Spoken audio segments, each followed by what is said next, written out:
बिस्मिल्लाहिर्रहमानिर्रहीम। हम डीमैक स्ट्रेटजी जो है वो डिस्कस कर रहे थे और हमने पिछली दफ़ा एनालाइज फेज में इस्तेमाल होने वाले कुछ नॉन स्टैटिस्टिकल टूल्स देखे थे। आज हम कुछ स्टैटिस्टिकल एनालिसिस के बारे में देखेंगे। मिनीटैब को यूज़ करते हुए स्टैटिस्टिकल एनालिसिस किस तरह से किया जा सकता है। इसमें दो बातें, एक तो जो डिस्क्रिप्टिव स्टैटिस्टिक्स है वो हमने मिनीटैब पे करने पहले से देख लिए थे और आज हम उससे आगे की कुछ चीज़ें देखेंगे और मैं उनकी डिटेल में नहीं जाऊंगा, एस्यूमिंग कि आपने स्टैट का एक पूरा कोर्स पढ़ा है तो आपको पता होगा कि वो सब क्या चीज़ें हैं। ठीक है, तो सबसे पहले देखें कि जिस तरह आपका अपना प्रोजेक्ट भी है ऑनलाइन क्लास के हवाले से, तो कोई भी अगर प्रोजेक्ट हो उसमें क्या होगा कि आपका एक वेरिएबल ऑफ इंटरेस्ट होगा जिसको आप इम्प्रूव करने की कोशिश कर रहे होंगे। वो कनेक्टिविटी हो सकती है मिसाल के तौर पर, या हमारे केस में जो मेरे पास डेटा है ये क्या है कि क्लास के दौरान स्टूडेंट की कनेक्टिविटी के इश्यूज आते हैं, तो उसको हम देखने की कोशिश करेंगे कि इसके क्या क्या कॉजेज हो सकते हैं। आपके पास कोई डेटा होगा, मिसाल के तौर पर आपके पास डिफेक्ट्स का डेटा होगा, आपके पास यहाँ पे एंड में डिफेक्ट्स लिखे होंगे और बाकी जो हैं वो आपके उसके पॉसिबल प्रिडिक्टर्स के मुतालिक डेटा होगा। यहाँ पे क्या है, इस डेटा को पहले थोड़ा सा देख लेते हैं। मैं थोड़ा सा इसको बड़ा भी कर देता हूँ ताकि आपको ज़्यादा आसानी के साथ नज़र आए। देखिए जी, हमारे पास कनेक्टिविटी रेट है एंड में दिया हुआ। इधर हमने कुछ दिए हुए हैं कि जो भी बंदा यूज़ कर रहा है इंटरनेट, उसके पास कौन सा प्रोवाइडर कौन सा है, इंटरनेट का सोर्स क्या है। यहाँ पैकेज से मुराद ये है कि वो मोबाइल के ऊपर यूज़ कर रहा है। कुछ हमारे पास गैजेट हैं कि बंदा क्लास किस चीज़ से लेता है, मोबाइल फ़ोन से ले रहा है, लैपटॉप से ले रहा है। इंटरनेट एक्सेस 1-2 की शक्ल में है। डिस्टेंस, ये डिस्टेंस है जी यूनिवर्सिटी से लेकर बंदे के घर का जो डिस्टेंस है वो कितना है। अच्छा, फिर हमारे पास है कि उस स्टूडेंट के पास जो घर में क्लास लेने के लिए कोई सेपरेट रूम है। फिर यहाँ आया कि फैमिली की इनकम कितनी है, जिस घर में रहता है उसका एरिया कितना है, ये मरलाज में है, घर में लोग कितने हैं। ठीक है, और फिर ये है कि उस स्टूडेंट का जेंडर क्या है, तो यहाँ मेल फीमेल दो तरह के होंगे। ये कुछ इस तरह का हमारे पास डेटा है। तो हम जो डिफरेंट वेरिएबल्स हैं उनके दरमियान जो ताल्लुक है वो देखने के लिए, अगर दो हमारे पास कंटिन्यूस वेरिएबल हों तो आपको पता है कि हम उस पर कोरिलेशन लगाकर देख सकते हैं। मिसाल के तौर पर कनेक्टिविटी है और हमारे पास यहाँ पे क्या चीज़ है, ये डिस्टेंस है कि यूनिवर्सिटी से स्टूडेंट के घर का डिस्टेंस कितना है किलोमीटर्स में। ये आप देख लें, किसी का 12, 14, 87, 84 जितने भी है, ये कुछ स्टूडेंट्स का हमारे पास डेटा है।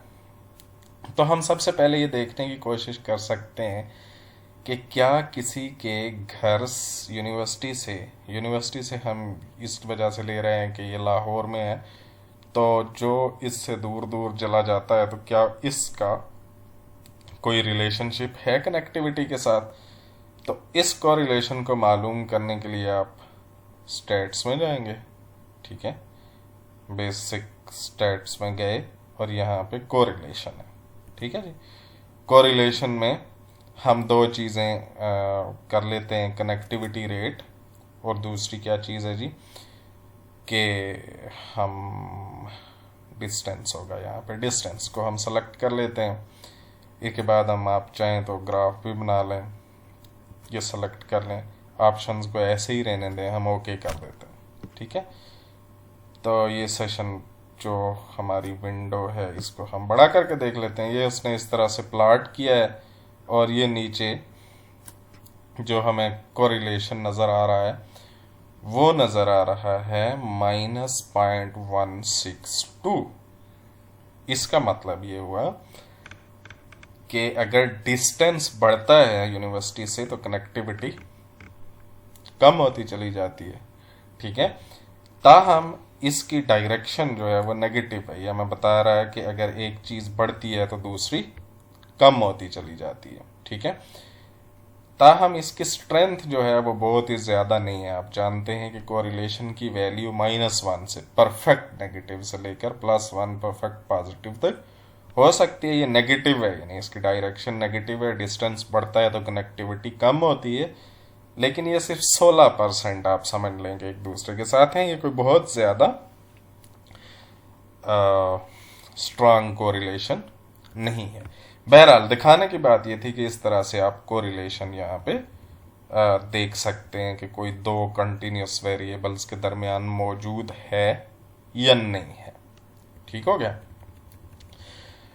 तो अगर कोरिलेशन स्ट्रांग होगा तो उस चीज़ को हम कहेंगे कि ये इसका एक कॉज पॉसिबल है। अगर ये स्ट्रांग है नहीं होगा तो हम कहेंगे कि ये कोई खास कॉज नहीं है। ठीक है जी। तो ये हमने मालूम कर लिया, कोरिलेशन लगाना सीख लिया। अच्छा, कोरिलेशन तो आपको सिर्फ स्ट्रेंथ बताता है रिलेशनशिप की और उसकी डायरेक्शन बताता है। आप जो प्रिडिक्शन है वो किसकी बुनियाद पर करते हैं? रिग्रेशन की बुनियाद पर। ठीक है, मिसाल के तौर पर हम आपको पता है कि रिग्रेशन आप एक वेरिएबल के साथ भी लगा के देख सकते हैं, 2-3 के साथ भी लगा के देख सकते हैं। हम यहाँ पे कनेक्टिविटी पर कोई 2-3 वेरिएबल्स का इकट्ठा देख लेते हैं कि क्या किस तरह से उसका हो सकता है। तो रिग्रेशन के लिए आप स्टेट्स में जाएंगे, यहाँ रिग्रेशन है, यहाँ रिग्रेशन में जाएं, फिट रिग्रेशन मॉडल। ठीक है जी। और हम क्या कर रहे हैं कि यहाँ पे हमने कनेक्टिविटी है, कनेक्टिविटी के साथ हमने रेट रखा है रिस्पांस में, और जो कंटिन्यूस प्रिडिक्टर्स हैं वो हमने डिस्टेंस है, पीपल इन हाउस है, इनकम को भी डाल देते हैं। ठीक है जी। और उसके बाद हमारे पास एरिया ऑफ हाउस को भी डाल देते हैं। ये 3, 4, 5 ये हमारे प्रिडिक्टर्स हैं, कंटिन्यूस पर ही फिलहाल रहते हैं। और आगे हमारा जो रिस्पांस है वो कनेक्टिविटी रेट है। ठीक है जी। यहाँ पे आप डिफरेंट चीज़ें सेलेक्ट कर सकते हैं। मिसाल के तौर पर ग्राफ में आप ये 4-in-1 वाला एक ही सेलेक्ट कर लें। ठीक है, इफेक्ट प्लॉट की चलें पारीटो चार्ट लगा रहने देते हैं, ओके कर देते हैं और इसको यूं ओके कर दें। ठीक है जी, ये इसके रिजल्ट आ गए। ये आपकी रिग्रेशन की जो है वो इक्वेशन बन गई है कि कांस्टेंट है, डिस्टेंस जो है वो आप देख रहे हैं कि माइनस हो रहा है, पीपल इन हाउस प्लस हो रहे हैं स्ट्रेंजली। ये बड़ी अजीब बात है। लेकिन इनकम इन द हाउस वो भी देख लेते हैं, इसका इफेक्ट भी बहुत थोड़ा है। और फिर एरिया ऑफ हाउस नेगेटिवली इस पर की इक्वेशन में शामिल है। सबसे खास बात जो होती है वह आपने ये देखनी होती है, ये देख, ये एडजस्टेड आर स्क्वायर है। ठीक है, तो जो एडजस्टेड आर स्क्वायर है ये आपके पास कितना आ रहा है? 0.93%।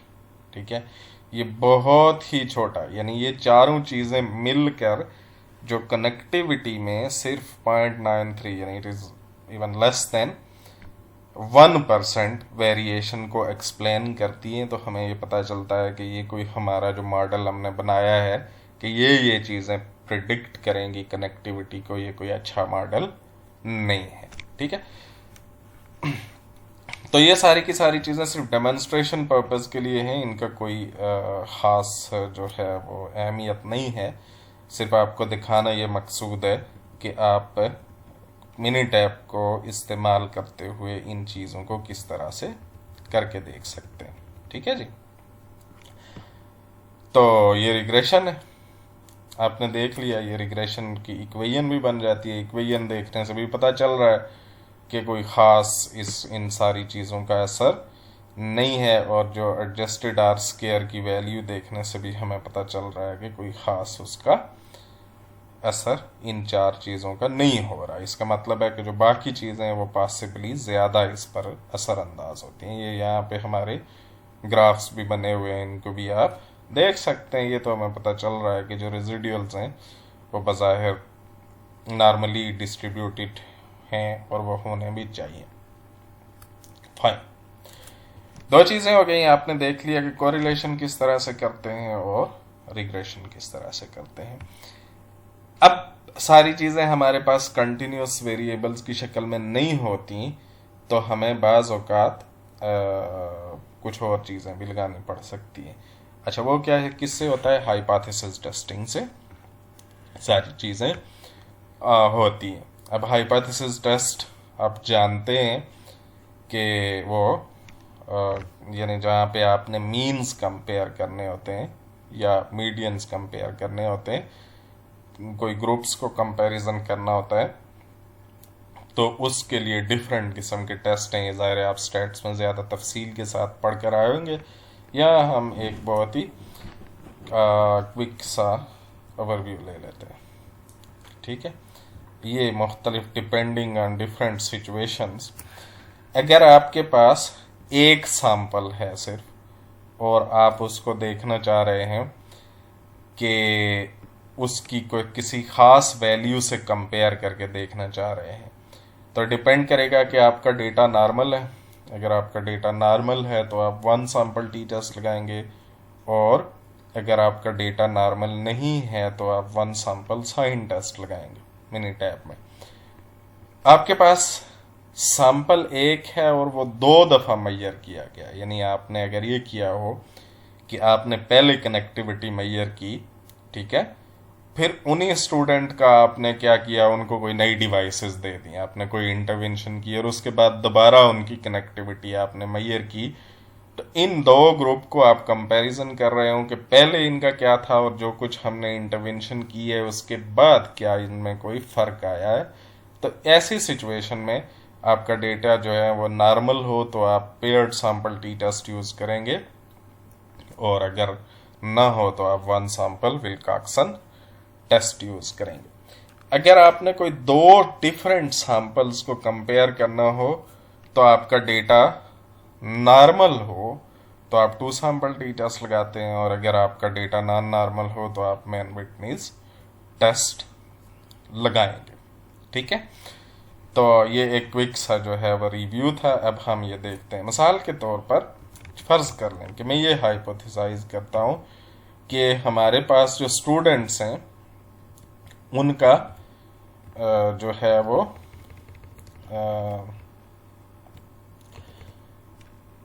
उनका जो मीन है कनेक्टिविटी वो 8 है। ठीक है, मैं ये हाइपोथेसाइज करता हूँ। अब मेरे पास एक ही सैंपल है, ये सारा सैंपल है ऊपर से लेकर नीचे तक, जिसमें कितनी ऑब्जर्वेशंस हैं, I know may be more than 100। Okay जी, ये देखें जी हमारे पास हैं 162 ऑब्जर्वेशंस हैं। तो मैं कहता हूं कि मीन जो कनेक्टिविटी रेट है वो 8 है, ये मेरी अजम्पशन है, मैं इसको टेस्ट करना चाहता हूं। तो हम जानते हैं कि अगर इस अजम्पशन को टेस्ट करने के लिए मैं अपने मीन को जो डेटा है उसको किसी खास वैल्यू से कंपेयर करने की कोशिश करूंगा। एक ही सैंपल है मेरे पास, तो अगर मुझे पहले देखना पड़ेगा कि मेरा डेटा नॉर्मल है या नहीं है। अगर नॉर्मल होगा तो मैं वन सैंपल टी टेस्ट लगाऊंगा, और अगर नहीं होगा तो फिर मैं साइन टेस्ट लगाऊंगा। तो इसके लिए सबसे पहले मुझे अपनी नॉर्मेलिटी की जो एजम्पशन है वो चेक करने की ज़रूरत पड़ेगी।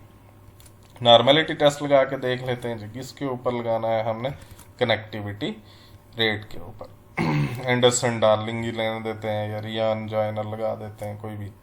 ओके, इसको कहते हैं कि ये ज़्यादा बेहतर टेस्ट है, तो हम रियान जॉइनर टेस्ट ही लगा के देख लेते हैं जी। Okay, P value is 0.1 which is greater than 0.05, meaning कि ये जो डेटा है वो बज़ाहिर हमें नॉर्मल नज़र आ रहा है। अच्छा, क्योंकि हमारा नल हाइपोथेसिस क्या था कि डेटा नॉर्मल है। ठीक है, तो अब P वैल्यू चूंकि वो 0.05 से ऊपर आई है तो we have failed to reject our null hypothesis कि हमारा जो डेटा है वो नॉर्मल ही है। अब नॉर्मल है तो हम इसके ऊपर अगर हमने देखना हो कि ये इसका मीन वाकई 8 है तो हम वन सैंपल टी टेस्ट लगाएंगे। ठीक है जी, हम लगा के देखते हैं। आप जो डेटा है वो आप यहाँ पे जाएंगे बेसिक स्टैटिस्टिक्स में, और वन सैंपल टी टेस्ट। ठीक है जी, वन सैंपल टी टेस्ट, ये अब हमें पूछ रहा है कि 1 or more sample each in a column या हमारे पास समराइज डेटा नहीं, ये वाला है। ओके, कौन सा जी है मेरे पास है जी, मैं देखना चाहता हूँ कनेक्टिविटी रेट को, परफॉर्म हाइपोथेसिस टेस्ट, और मैं ये कहता हूँ कि मेरा मीन है 8। ये मेरी अजम्पशन है, इसको हम टेस्ट करके देखते हैं। जब मैंने ओके किया तो अब आप ये देख लें कि ये मुझे यहाँ पे इसने पता चल बता दिया जी कि हमारा जो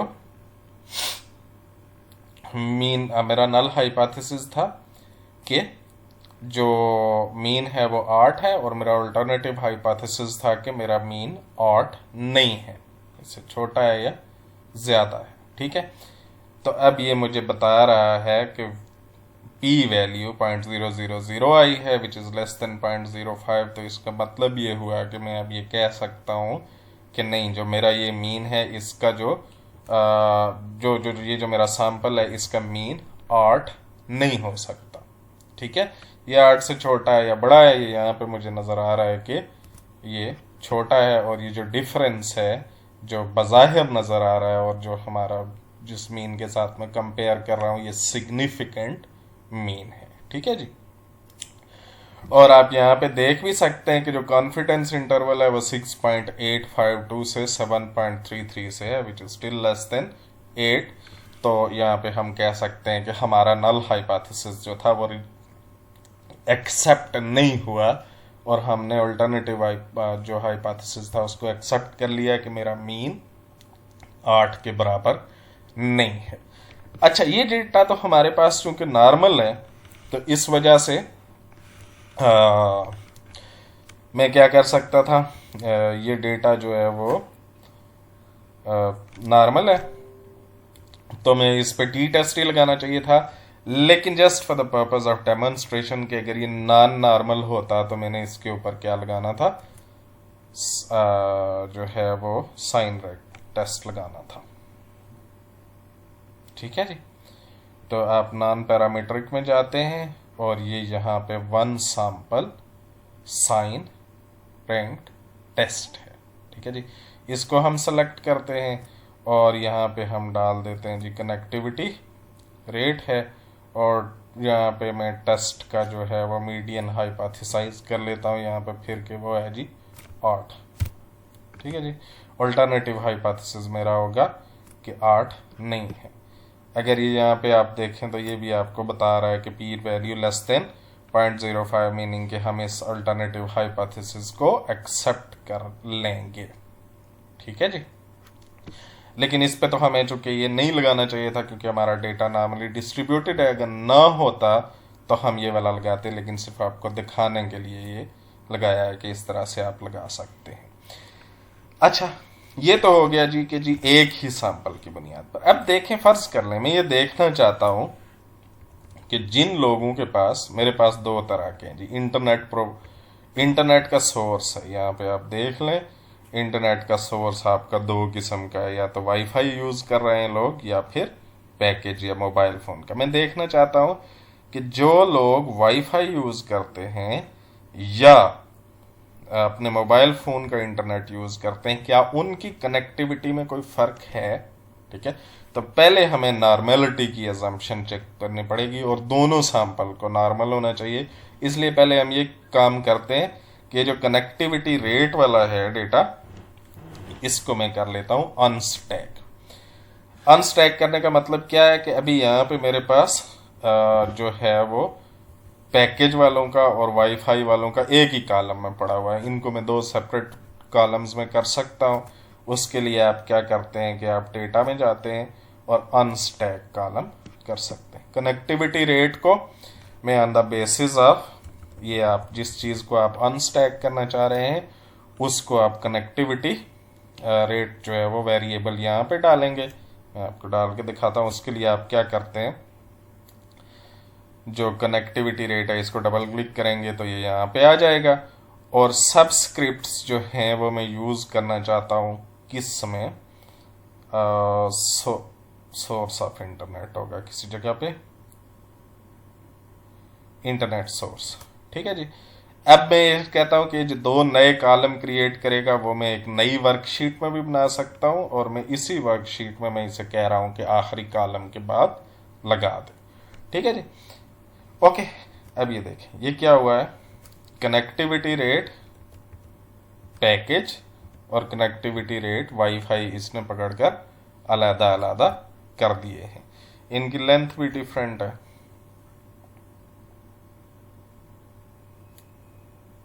ठीक हो गया जी। अब हम इन दोनों की अलग अलग नॉर्मेलिटी टेस्ट कर सकते हैं और उसके बाद उसका कंपैरिजन भी कर सकते हैं। इसकी नॉर्मेलिटी टेस्ट करने के लिए हम जाते हैं नॉर्मेलिटी टेस्ट में जाएं, जो है ये कनेक्टिविटी रेट नहीं बल्कि अब हम कनेक्टिविटी रेट पैकेज इसका पहले टेस्ट करते हैं, और इसने हमें बताया कि इट इज़ 0.05 से ज़्यादा ही है, इसका मतलब है ये डेटा नॉर्मल है। और अब हम वाईफाई वाले का करते हैं बेस। इसके लिए हम जाएंगे नॉर्मेलिटी टेस्ट में, और इसके बजाय हम कर लेते हैं जी एक वाईफाई। ठीक हो गया जी। इसको किया, इसने भी हमें बताया कि ये 0.01 हो, ये डेटा जो है वो नॉन नॉर्मल है, जो कि वाईफाई वाले हैं। ठीक है, तो अब इसका मतलब ये हुआ कि हम इसको कंपेयर करने के लिए टू सैंपल टी टेस्ट नहीं लगा सकते। हमारा एक जो ग्रुप, एक जो सैंपल है वो नॉन नॉर्मल है और दूसरा नॉर्मल है। तो इसके लिए हम क्या लगाएंगे फिर, मैन विटनी टेस्ट। ठीक है जी।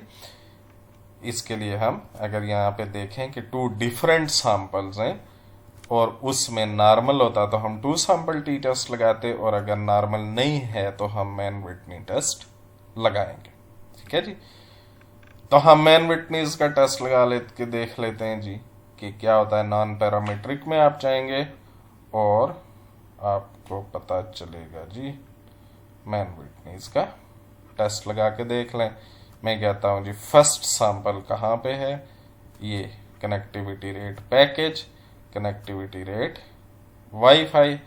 हमारा अल्टरनेटिव हाइपोथेसिस है नॉट इक्वल टू। ठीक है जी। तो अब ये यहाँ पे पता चल रहा है कि कनेक्टिविटी रेट पैकेज वालों का जो है वो मीडियन 8 आ रहा है और वाईफाई वालों का 7 आ रहा है। और यहाँ पे आप अगर देखें तो P value is less than 0.05, which means के ये दो सैंपल्स इक्वल नहीं है इनका मीडियन। ठीक है, यानी जो वाईफाई यूज करते हैं और जो इंटरनेट वाला पैकेज मोबाइल फोन पर यूज करते हैं उनके कनेक्टिविटी रेट्स डिफरेंट हैं। हाउएवर अगर हम ये सोचते कि जी वाईफाई वाले शायद ज़्यादा कर रहे होते, लेकिन आप देख लें कि वाईफाई वाले का मीडियन कम है, जबकि जो पैकेज पे यूज़ कर रहे हैं उनका मीडियन ज़्यादा है। स्ट्रेंज, लेकिन ये है कि बहरहाल डेटा में ये बता रहे हैं कि जो लोग मोबाइल पे यूज़ कर रहे हैं वो ज़्यादा कनेक्टेड रहते हैं, और जबकि जो वाईफाई से यूज़ कर रहे हैं उनकी कोई ना कोई इश्यूज आ रहे हैं। ठीक है, अच्छा अब सिर्फ आपको दिखाने के लिए अब इस पे हम टू सैंपल टी टेस्ट नहीं लगा सकते, लेकिन सिर्फ दिखाने के लिए टू सैंपल टी टेस्ट लगाना हो तो फिर उसके लिए आप क्या करेंगे, आप टू सैंपल टी टेस्ट में जाएंगे। आप सैंपल्स जो हैं इसमें आपके पास दोनों ऑप्शन है। अगर आपके बोथ सैंपल एक ही कॉलम में हो तो भी आप लगा सकते हैं, अलग अलग कॉलम्स में हो तो भी लगा सकते हैं। अब हम अलग अलग में भी किए हुए हैं तो हम अलग अलग वाला लगा लेते हैं। हमारा जो एक है कनेक्टिविटी रेट पैकेज, दूसरा कनेक्टिविटी रेट वाईफाई, इन दोनों को यहाँ डालते हैं और लगा के देखते हैं। अब आप जब देखेंगे तो P value is less than 0.05, ये भी हमें बता रहा है कि इन दोनों सैंपल्स में ये दोनों सैंपल एक दूसरे से डिफरेंट है। और अगर आप यहाँ पे देखें तो जो मीन है वो कनेक्टिविटी रेट पैकेज वालों का 7.94 आ रहा है और कनेक्टिविटी रेट वाईफाई वालों का 6.74 आ रहा है। यहाँ से भी पता चल रहा है कि जो फ़ोन पे यूज़ करते हैं उनका नेट ज़्यादा कनेक्टेड रहता है। ठीक हो गया। अच्छा, अब चूंकि ये जो तीसरा सिनेरियो होता है कि आपके पास कोई एक ही सैंपल है और उस पे आप 2 दफा उसे मैयर करके कर रहे हैं, तो ये तो चूंकि हमारे पास मौजूद नहीं है, इस वजह से हम एक तीसरी किस्म का कर लेते हैं कि जब 2 ग्रुप के बजाय हमने 2 से ज्यादा ग्रुप्स को कंपेयर करना हो तो फिर क्या करेंगे। ठीक है जी। तो उसके लिए आपको पता है कि अगर आपके पास बहुत यानी एक रफ सी उसकी जो है एक बहुत क्रूड सी जो है वो डिस्टिंक्शन ये है कि अगर डेटा नॉर्मल होंगे तो हम एनोवा यूज़ कर लेंगे और ना नॉर्मल होंगे तो हम क्रॉस-कोलवालिस टेस्ट यूज़ कर लेंगे। अच्छा, एक चीज़ ये याद रखें कि ये कोई ऐसी हार्ड एंड फास्ट शायद नहीं है। इन लोग कहते हैं कि अगर आपके पास रैंडम डेटा हो और उसमें जो एक सैंपल साइज एक खास हद से बड़ा हो तो नॉर्मेलिटी और नॉन नॉर्मेलिटी का तस्वर काफ़ी हद तक ख़त्म हो जाता है। लेकिन बहरहाल हम ये करते हैं कि कनेक्टिविटी रेट हमारे पास ये देखें, internet provider Warid, PTCL, Ufone, Jazz, Zong, different किस्म के आ रहे हैं, वतीन। ठीक है, तो ये 2 से ज़्यादा ग्रुप्स हैं तो हम इनका आपस में करके देख लेते हैं। उसके लिए हम अब ये करते हैं, उसी तरह से अगर आप चाहें तो कनेक्टिविटी रेट को मज़ीद तोड़ सकते हैं। यहाँ पे डेटा में जाएं, अनस्टैक करें, डेटा को अनस्टैक करें कॉलम्स को, कनेक्टिविटी रेट को। लेकिन अब की बार हम इसे किस पे कर रहे हैं, इंटरनेट प्रोवाइडर की बुनियाद पर, इंटरनेट प्रोवाइडर की बुनियाद पर अलग कर देते हैं। After column in use name उसको करते हैं। अब ये देखें जी, हमारे पास आ गए हैं कनेक्टिविटी रेट, जैज का अलग से आ गया हुआ, यूफोन का अलग आ गया, वारिद, वतीन, ज़ांग का अलग हमारे पास आ गए। ठीक हो गया जी, फाइन। अब हम इनको कंपेयर करके देख सकते हैं कि ये जो 2 से ज्यादा ग्रुप्स हैं ये किस तरह से एक दूसरे से कंपेयर होते हैं। तो इसके लिए हम अब नॉर्मेलिटी बार बार चेक करने के बजाय हम ये सोचते हैं कि जी हम सिंपली वन वे एनोवा इसके ऊपर लगाकर देख लेते हैं। ठीक है जी।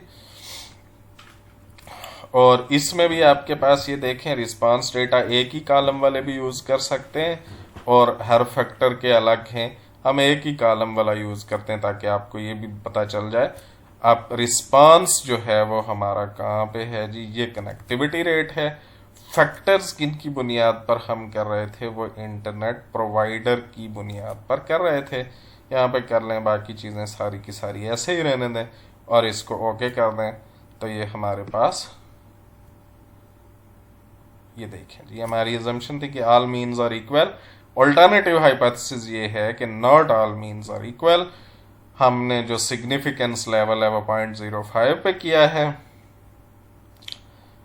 तो अब आप यहाँ पे देख सकते हैं, इसकी ग्राफिकल रिप्रेजेंटेशन भी आ रही है आपको, यानी बज़ाहिर यूँ महसूस हो रहा है कि ये वतीन वाले का नीचे है, तो ये सारे के सारे कम अज़ कम एक इनसे डिफरेंट है। लेकिन हम ये देखते हैं कि यहाँ पे क्या, यानी अगर आप यहाँ पे देखें तो मीन्स जैज़ का 7 नज़र आ रहा है, इसका 7 है, इसका 6 है, ये बहुत नीचे आ गया, वतीन 5। ठीक है, और इसको अगर आप हद भी करें तो ये 6.2 तक जाता है, जबकि ये वाला देखें ज़ांग वाला, ये 6.2 तक नहीं आता, बल्कि इसकी लोअर जो लिमिट है वो भी 6.8 है। तो अब हमें बज़ाहिर यूँ नज़र आ रहा है कि ये पॉइंट, इसकी पी वैल्यू जब हम देखते हैं तो हमें पता चलता है कि ये 0.06 है, विच इज़ लेस देन 0.05। तो हम ये कहते हैं कि नहीं, ये मीन्स इक्वल नहीं है। बल्कि अब हमने जाके देख लिया तो अब यहाँ पे हमें पता चल गया कि ये जो वतीन है ना, ये वाला प्रॉब्लम पैदा कर रहा है। ये जिनके पास है ये इनसे दूर कर, आई डोंट नो वतीन अब भी प्रोवाइड करता है या नहीं करता, लेकिन बहरहाल ये हमारे डेटा में मौजूद है। ठीक हो गया जी। अगर इसी को हमने क्रॉस-कोलवालिस टेस्ट जो है वो लगाना हो तो आप नॉन पैरामीट्रिक में जाएंगे और आप क्रॉस-कोलवालिस टेस्ट लगा सकते हैं, और उसमें भी आप रिस्पांस और वेरिएबल जो हैं वो यहाँ से अलग कर सकते हैं। ठीक है जी, यहाँ पे देख लें जी, इंटरनेट की कनेक्टिविटी रेट और इंटरनेट प्रोवाइडर की बुनियाद पर आप इनको अलग कर सकते हैं। किधर है जी इंटरनेट सोर्स, नहीं इंटरनेट प्रोवाइडर, इसकी बुनियाद पर अलग करके लगा देंगे। ये भी आपको कमोबेश इसी किस्म के रिजल्ट देंगे और आपको पता चल जाएगा। ये आप देख लेंगे, इसमें भी पी वैल्यू 0.006 आ रही है। यहाँ पे भी आप डिफरेंट इनके मीडियंस देख सकते हैं। यहाँ पे भी वतीन का हमें कम से कम नज़र आ रहा है। ठीक हो गया जी। तो ये कुछ जो टेस्ट हैं, स्टेटिस्टिकल एनालिसिस है, वो आप कर सकते हैं मिनीटैब को इस्तेमाल करते हुए, और इससे आप चीज़ों को आइडेंटिफाई कर सकते हैं। मिसाल के तौर पर यहाँ पे अभी जो हमने किया तो हमें ये पता चला कि एक इंटरनेट प्रोवाइडर ऐसा है जो बाकियों की निस्बत सिग्निफिकेंटली कम कनेक्टिविटी, यानी ये एक कॉज हमने आइडेंटिफाई कर लिया। अब जब हम इम्प्रूव फेज में जाएंगे तो वहाँ पे हम इसका कोई बंदोबस्त करने की कोशिश करेंगे। ठीक है जी। अच्छा, इसी तरह से जो हमने देखा था कि घर से दूर है कोई तो क्या उससे फ़र्क पड़ता है, घर में लोग ज़्यादा हैं, वो हमने लगा के देखा कि उन सब का मिलजुल के कोई बहुत ज़्यादा इम्पैक्ट नहीं आता है, यानी जिनका डिस्टेंस ज़्यादा है तो वो उनकी कनेक्टिविटी रिलेटिवली कम है, लेकिन वो बहुत कम यानी इफ़ेक्ट है, उसको हम इग्नोर कर सकते हैं। एक सिग्निफिकेंट कॉज हमने इससे आइडेंटिफाई किया। लेकिन जब आप, ये तो सिर्फ डेमोन्स्ट्रेशन के लिए था, जब आपके पास डेटा होगा तो आप हर वेरिएबल को, उस पर जो जो टेस्ट जो कुछ उसके ऊपर स्टेटिस्टिकल एनालिसिस हो सकता हो वो आप करेंगे, और आप फाइनली उन कॉजेज को आइडेंटिफाई करेंगे, एक लिस्ट बनाएंगे कि ये वो कॉजेज हैं जो आपकी वेरिएबल ऑफ इंटरेस्ट है, या जो आपका रिस्पांस वेरिएबल या डिपेंडेंट वेरिएबल है उसको इम्पेक्ट कर रही हैं चीज़ें। लिहाजा फिर आप जब इम्प्रूव फेज में जाएंगे तो फिर हम उसकी बेहतरी के लिए कोई सजेशंस लगाएंगे। ठीक है जी। तो ये आज के लिए था, ये एक बिल्कुल सिंपल सा था। इसमें आपको मैं दो चीज़ें मज़ीद बता दूं। एक तो ये कतन ज़रूरी नहीं है कि आप ये तमाम एनालिसिस करने के लिए मिनीटैब यूज़ करें। ठीक है, आप लोग चूँकि आर लैंग्वेज पढ़ चुके हुए हैं, आप यही सारे का सारे जो एनालिसिस हैं वो आर में भी कर सकते हैं। ठीक है। अच्छा, इसके अलावा कोई और सॉफ्टवेयर है तो वो भी यूज़ कर सकते हैं। ये मिनीटैब जो से आपको रोशनास करवाया गया है, चूँकि बाकी की नस्बत बहुत आसान है, बिल्कुल क्लिक एंड ड्रॉप सारी की सारी चीज़ें, ग्राफिकल यूज़र इंटरफेस है, तो इसमें ज़्यादा आसानी के साथ हो सकता है। लेकिन ये कतन ज़रूरी नहीं है कि आप इसके लिए यही चीज़ इस्तेमाल करें। ठीक है। दूसरी चीज़ ये है कि मिनीटैब के बारे में जितनी भी इंफॉर्मेशन है कि वो कौन सा टेस्ट किस तरह से लगाना है, उसके तमाम रिजल्ट कैसे इंटरप्रेट करने हैं, ये आप मिनीटैब के सपोर्ट ब्लॉग पर जाकर देख सकते हैं। ठीक हो गया। उसके लिए आप अगर जाके सिंपली गूगल पर लिखें मिनीटैब सपोर्ट ब्लॉग तो आप जाएंगे, वहाँ आपको हर टेस्ट के लिए, हर एनालिसिस के लिए वो आपको एक एग्जांपल भी बताएगा, और उसके साथ आपको ये भी बताएगा कि ये किस तरह से एनालिसिस करना है और जो रिजल्ट आएंगे उनको कैसे इंटरप्रेट करना है। So that's it for today.